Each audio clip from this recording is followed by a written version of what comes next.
Yashu ready થઈ ગયા, હું રેડી થઈ ગઈ અને હવે તો અમે નીકળી ગયા છીએ। તમે ગોવાના વ્લોગ, ઉદયपुરના વ્લોગ तो જોયા જ હશે। તો આ છે નવો travelling vlog. Guys welcome back to vibe with Vaishali. तो आज हम कहाँ जा रहे हैं? द्वारका।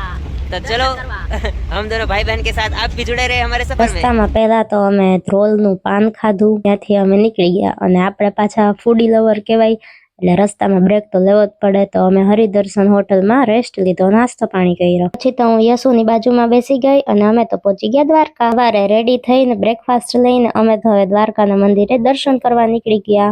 ત્યાં દર્શન કરીને થોડી ઘણી ફોટોગ્રાફી કરી, વિડીયોઝ ક્લિક કર્યા અને પછી હવે અમે નીકળી ગયા છીએ શોપિંગ કરવા માટે। શોપિંગ કરીને અમે હવે જાય છીએ ગોમતી ઘાટ ઉપર।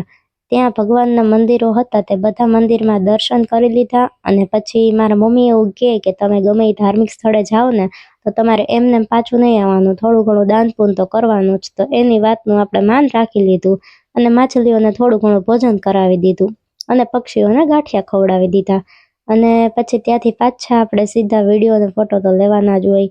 એ બધી વસ્તુ કમ્પ્લીટ કરીને આપણે હવે જઈએ છીએ રૂક્ષ્મણી મંદિરમાં। આ છે રૂક્ષ્મણી માતાજીનું મંદિર। અહીં દર્શન કરીને અમે લોકો હવે બહુ જ થાકી ગયા હતા। પછી અમે પહોંચી ગયા શેરડીનો રસ પીવા માટે, કેમ કે ગરમી એટલી હતી અને આ આપણા બિઝનેસમેન આખો દી ફોન ઉપર જ પડ્યા હોય। હવે શેરડીનો રસ પીધો તો કલેજે કો થોડી ઠંડક भी मिल गई हमको।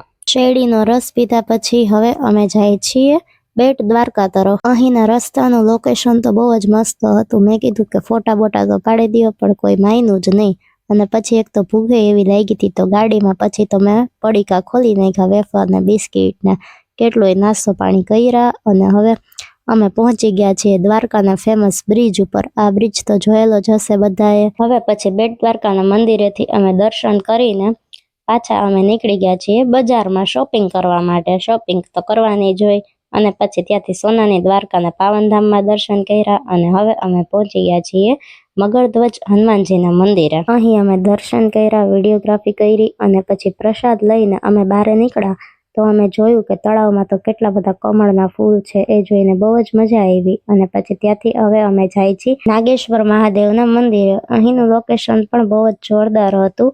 અહીં પણ એક તળાવ હતું, શનિદેવનું મંદિર હતું, મહાદેવનું મંદિર હતું, મહાદેવની મોટી મૂર્તિ હતી અને બહુ જ શાંતિવાળી જગ્યા હતી। પણ હા, ટ્રાફિક એટલો બધો હતો કે અમારો વારો છેક 1 કલાક પછી આવ્યો હતો, એટલી બધી ભીડ હતી।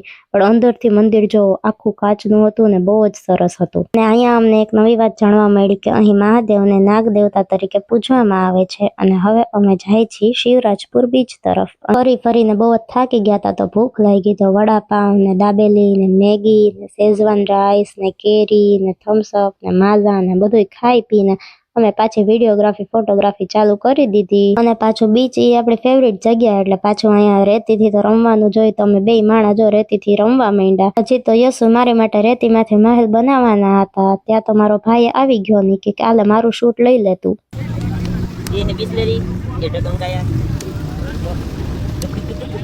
પછી તો બહુ મોજ મજા કરી ને રેતીથી રહીમાં અને કંઈક નહીં નવીન કર્યા અને પછી વળી એમ બેઠા હતા ત્યાં ઓલા વિવેકે અમારું શૂટ લઈ લીધું અચાનક। અમે 2 માણા બેઠા બેઠા વિચારતા હતા કે વાહ, દરિયો જો કેવો સરસ છે, કેવી શાંતિ મળે છે ને કેવી મજા આવે અહીંયા બેહવાની। પછી તો મેં યશુએ થોડા ઘણા નખરા કરી લીધા, વિડીયોગ્રાફી કરી લીધી અને હવે અમે પહોંચી ગયા છીએ જોંગો ડ્રાઇવિંગ કરવા। તો પછી જોંગો ડ્રાઇવિંગની જીપ કાર પહેલા તો વિવેકભાઈ હલાવી અને પછી યશુએ હલાવી। પછી તો અમે યશુની સાથે જોંગો રાઈડ કરી અને આખા દરિયાનો વ્યૂ જો હું તમને બતાડું કેટલો જ સરસ લાગે છે। આ છે દરિયાનો સાંજનો વ્યૂ, કેટલો સરસ છે જો। અને પછી તો અમે કેમલ રાઇડિંગ કર્યું અને પછી અમે પાછા નીકળી ગયા દ્વારકાધીશના દર્શન કરવા માટે પાછા દ્વારકા તરફ। તો અમારે સાંજની આરતીનો લાભ લેવો હતો તો પછી યશુ આગળ ને હું એની પાછળ અને હવે અમે પહોંચી ગયા દ્વારકામાં। અહીં અમે સાંજની આરતીનો લાભ લીધો, દર્શન કર્યા અને હવે અમે પાછા રાજકોટ તરફ પહોંચી ગયા। Bye bye guys.